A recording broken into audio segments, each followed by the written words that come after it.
September oleh DT dan September oleh AIP.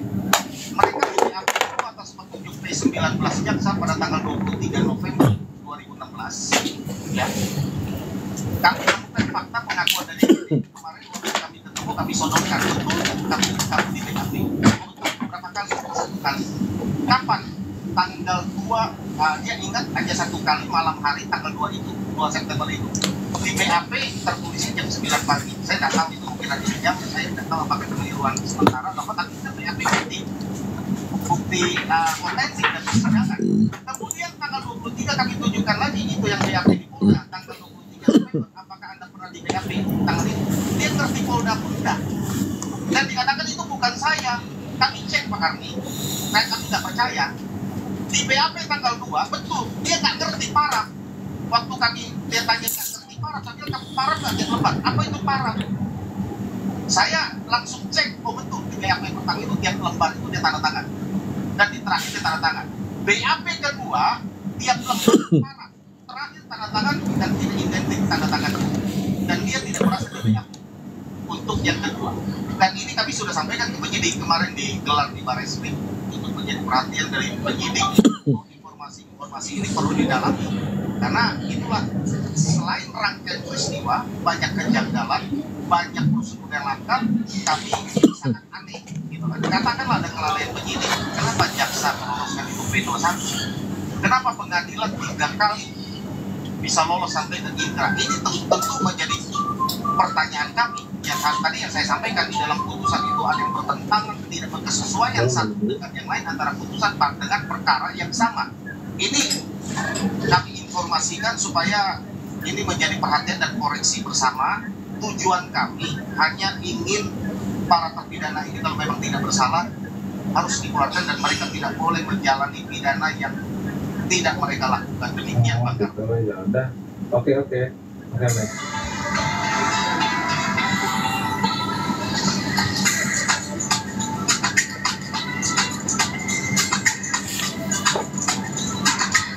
Oh iya ada. Oke. Iya. Oke. Ya. Yo. Baik. Apa motif dari Dede belakangan mengatakan bahwa dia memberikan kesaksian palsu? Dia kami gali berulang-ulang, dia tidak ada motif. Kami tanya, kenapa kamu mau memberikan kesaksian yang kamu tidak lihat kejadian yang tidak benar? Menurut dia, sudah ada di Polres yang meminta itu AF, dia sebagai kuli bangunan, dia tidak terbiasa dengan melihat ada di kantor polisi, dia tertekan ya, dia nggak bisa tolak, dia lakukan dan ada kesaksiannya yang ada juga sudah disampaikan secara tertulis. Dia sampaikan kepada Rudiana, Aibtu Rudiana saat ini, bagaimana kalau nanti saya ada di pengadilan bersaksinya, karena ini saya tidak lihat, kira-kira begitu. Dia menurut cerita dari Dede, Aibtu Rudiana mengatakan, udah kamu ikutin saja. Kemudian pada datang rilas panggilan sidang, menurut pengakuan Dede, dia juga bertelepon kepada Aibtu Rudiana. Aibtu Rudiana mengatakan, udah kamu tidak usah datang. Yang paling penting Pak Karni, di dalam putusan pengadilan bahwa menyatakan dia memberikan keterangan di bawah sumpah. Sumpahnya di kantor polisi karena dia tidak hadir di persidangan. Aib dan Dede tidak dihadirkan. Ada apa ini menjadi pertanyaan juga, padahal itu saksi kunci dari peristiwa itu. Tidak dia. Dan menurut pengakuan Dede, dia tidak pernah diambil sumpahnya. Dan memang di berkas tidak ada. Yang ada itu di bawah sumpah di polisi itu hanya milik 3 apa, yang lain tidak.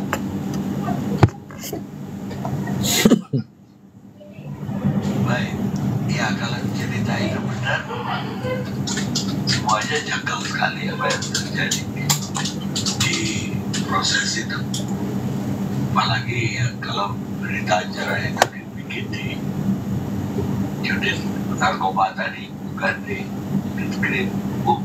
Berita mungkin dibikin di YouTube, tapi mereka di awal tidak resmi, mungkin di Bismillahirrahmanirrahim. Assalamualaikum warahmatullahi wabarakatuh. Welcome back to channel TikTok Khalid Sport 14. Gimana kabar kalian semuanya? Mudah-mudahan kalian semuanya sehat walafiat, dimudahkan dalam banyak hal, dan selalu dalam limpahan kebenaran Allah Subhanahu wa taala. Amin. Amin ya rabbal alamin.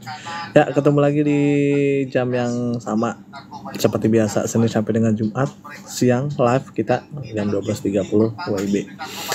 Nah, di sana saya juga nggak tahu jam-jamnya berapa nih. Mungkin ada perbedaan jam gitu. Saya akan membahas di tagline-nya sudah saya tulis, yaitu Piala Presiden 2024 di grup stage yang baru saja pertandingannya selesai di dua grup, yaitu dan 2 match, yaitu di grup A dan grup B. Oke. Nah, bagi yang ingin kita diskusi bareng, yuk kita diskusi bareng tentang sepak bola, karena kemarin ada kejadian yang unik dan menarik juga di pertandingan yang di grup stage yang terakhir di grup B gitu kan. Pasti pada tahu lah apa itu, ya kan. Nah, sebelum masuk ke pembahasan, saya mengingatkan untuk menghimbau mudah-mudahan kalian tidak bermain judol ataupun lainnya, karena banyak berita setiap harinya, setiap pagi itu saya kalau nonton berita selalu aja ada yang namanya terjerat dari judol dan lain-lain. Mudah-mudahan kita semuanya enggak ya. Amin amin dan mudahkan dalam banyak hal. Oke.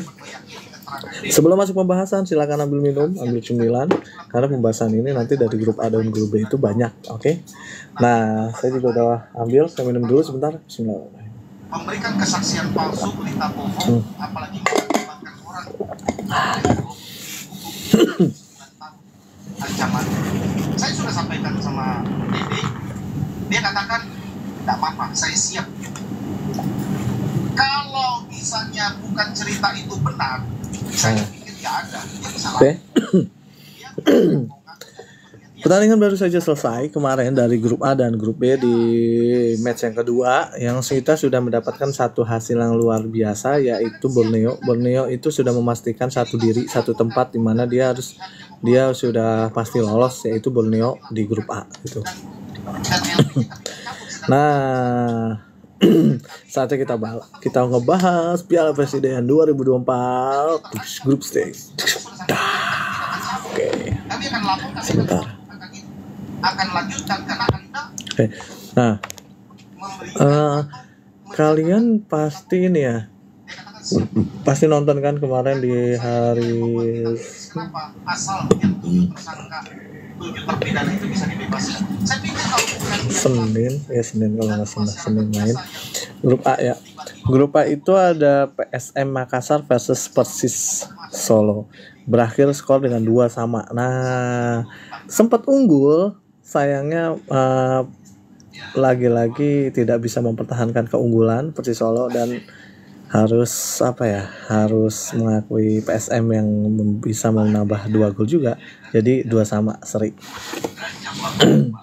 Pembuktian striker timnas Indonesia yaitu Sananta, alhamdulillah bisa mencetak gol lagi. Ya, mudah-mudahan kita melihat ke depannya itu di Liga 1 nanti ya, striker timnas Indonesia itu atau striker yang dari lokal itu sudah benar-benar itu ya, mampu bersaing dengan striker luar negeri gitu.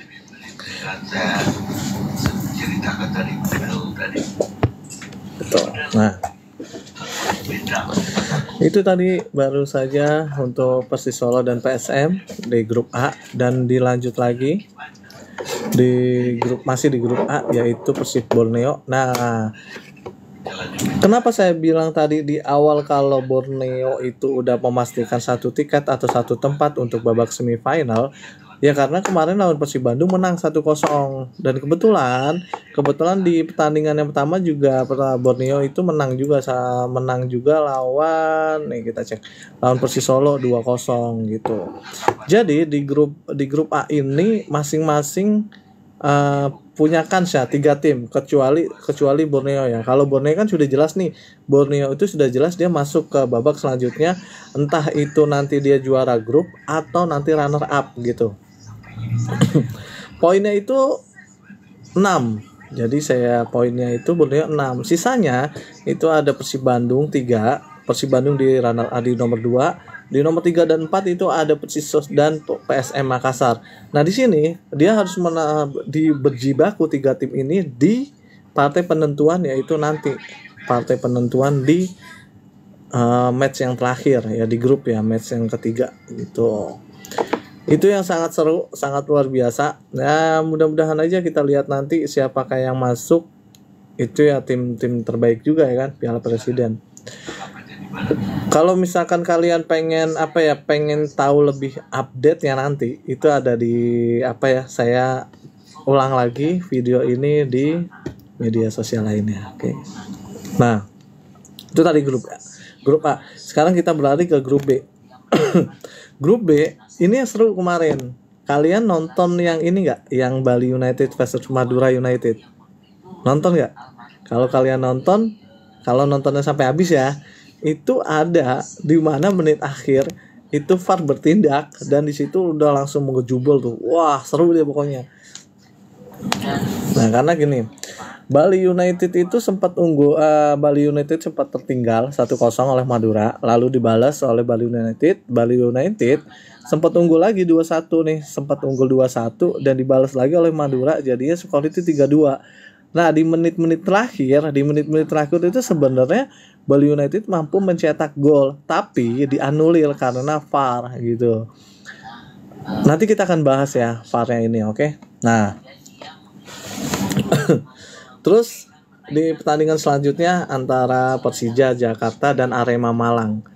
Arema dan Persija berbagi angka 2 sama, sempat unggul 2-0. Arema akhirnya harus mengakui keperkasaannya Persija hingga skornya menjadi 2 sama. Bahkan nyaris comeback 3-2, tapi untungnya menit terakhir nggak jadi gol gitu kan. Nah, Arema dan Persija ini berbagi angka dan poinnya 4, sama-sama 4. Jadi di grup B ini Bali United kans untuk lolosnya itu menurut saya udah nggak ada ya. Karena dia sendiri yang belum mendapatkan nilai. Kalau sisanya udah semua. Contohnya Madura United. Jadi nanti penentuannya itu di match terakhir untuk ketiga tim antara Persija, Arema dan Madura United. Karena apa? Karena Bali ini udah nggak bakal bisa masuk ke babak selanjutnya gitu. Kenapa saya bilang nggak bisa babak selanjutnya? Karena dia 0 poin gitu, 0. Sedangkan untuk Bali United itu 3 poin. Madura United itu 3 poin. Jadi ada Persija, ada Arema, ada Madura United. Nah, 3 tim ini ditentukan di match terakhir. Bila mana Madura United versus Arema itu hasilnya seri atau memang Arema bisa menang, itu otomatis lolos. Namun bila Persijanya lawan Bali United kalah, atau kalahnya misalkan telak gitu 3-0 misalkan atau berapa, Madura United dan Arema bisa masuk ke babak selanjutnya gitu. Intinya sih terakhir di menit-menit terakhir gitu. Menit-menit terakhir. Nah, jadi poinnya ini ada di Persija, ya kan? Persija, Arema, Madura. Nah, selisih golnya cuma 1 loh. Jadi Persija sudah mencetak 4 gol, Arema 3, ya kan? Madura United 1, 2, ya 4 juga sih. Kejebolannya juga 4. Jadi pokoknya menit-menit akhir ini menentukan siapapun nanti yang bertanding di menit akhir nanti, itu penentuannya gitu. Kecuali Bali United ya. Bali United dari 8 peserta tim ini yang sudah tidak punya kans untuk lolos ke babak selanjutnya, yaitu Bali United, karena masih 0 gitu.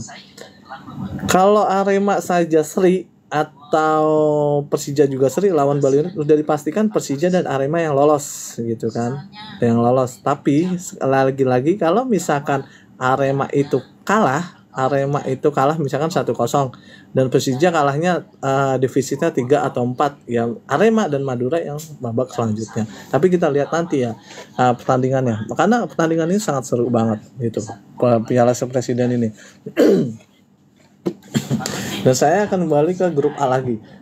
Grup A ini adalah tim yang dimana menurut saya kans untuk babak selanjutnya ini seru juga gitu, karena 3 tim yang ke bawah dari 2, 3, 4. Bedanya kalau grup B itu dari 1, 2, 3 gitu. Jadi yang Bali United nggak ikut, itu aja sih. Disayangkan sekali ya, karena tuan rumah harus harus benar-benar mengakui tim-tim lawan gitu. Dan kalau kalian lihat permainannya dari kemarin itu, Arema Malang itu udah berbeda banget sama Arema yang kemarin gitu. Menurut saya sih faktor pelatih juga kali ya. Keren loh, bener, permainannya keren, statistiknya juga keren banget. Hah? Istirahat aja, Pak. Nah. Kemarin sempat ada perselisihan ya, dalam arti perselisihan itu kemarin kan sempat Bali United dan Madura. Kita nggak tahu ya, adanya VAR di Indonesia ini apakah mendewasakan pemain-pemain, termasuk pemain-pemain dan supporter-supporter lainnya gitu. Apakah kemarin keputusannya tepat? Menurut kalian gimana? Pertandingan yang terakhir antara Bali United dan Madura ya, yang dianulir golnya. Menurut kalian gimana? Apakah tepat gitu? Kalau menelisik dari dari garis VAR itu yang diambil itu bukan dari pemainnya ternyata gitu kan. Dan keputusan wasit kalau memang bukan dari pemain yang diambil, jadi 2 pemain itu kan bukan. Nah ini kan kiper nih gitu, jadi diambil kipernya tuh garisnya gitu, itu udah benar menurut saya kalau dari kiper. Tapi kalau nggak dari pemain nggak gitu. Saya kemarin kan menelisik dari, coba deh di garis-garisnya itu menelisiknya dari yang VAR yang kipernya itu aja sih. Itu kalau menurut saya. Nggak tahu kalau kalian gimana kalian. Itu ya udah, pertandingan biarpun gimana itu kita big plus juga buat wasit, karena dengan adanya VAR ini ya mudah-mudahan Liga Indonesia atau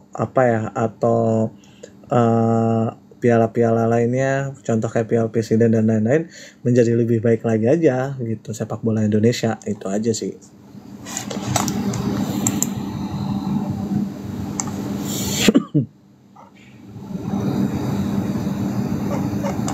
Ya.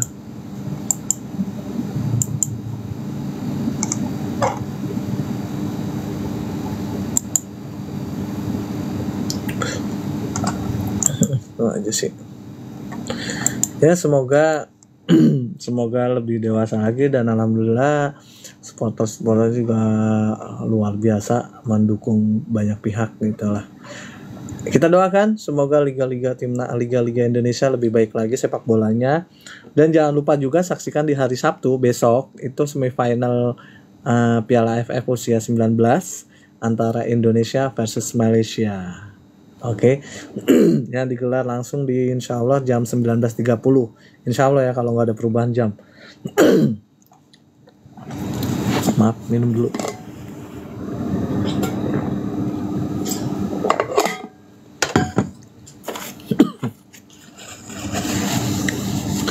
Ayo, yang mau bahas, boleh kita bahas bareng-bareng. Apa aja yang kita perlu bahas. Nah, dari Olimpiade ya.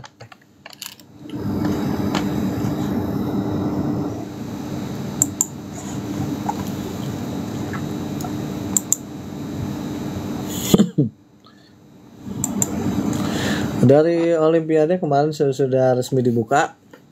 Saya bacakan updatean skornya. Mudah-mudahan kalian yang nggak nonton, saya berikan konfirmasinya. Untuk Mali versus Israel 1-1 grup D. Grup A-nya Francis United versus USA 3-0 menang France. Untuk Irak, Ukraina 2-1 menang Irak. Jepang Paraguay 5-0 menang Jepang. New Zealand versus Guinea 2-1 menang New Zealand. Egypt atau Mesir itu versus Dominican Republic 0-0. Spanyol versus Uzbekistan 2-1 menang Spanyol. Maroko Argentina menang Maroko. Nah di sini kemarin juga sempat yang namanya VAR lagi-lagi. Golnya menit-menit terakhir, menit udah mau habis itu dianulir, hingga akhirnya penonton itu seluruh stadion yang ada di penontonnya yang di lawan Argentina versus Maroko itu kemarin disuruh mengosongkan. Jadi sisa 3 menit tetap dimainkan gitu.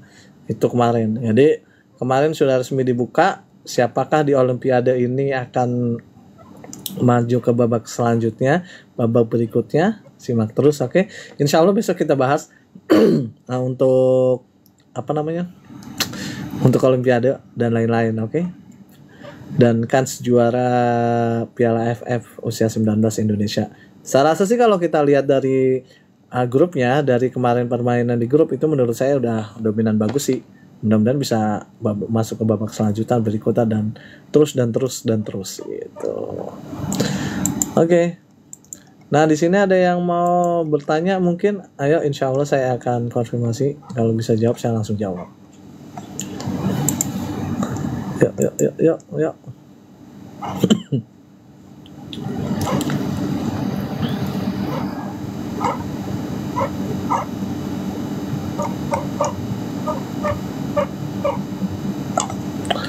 Ada.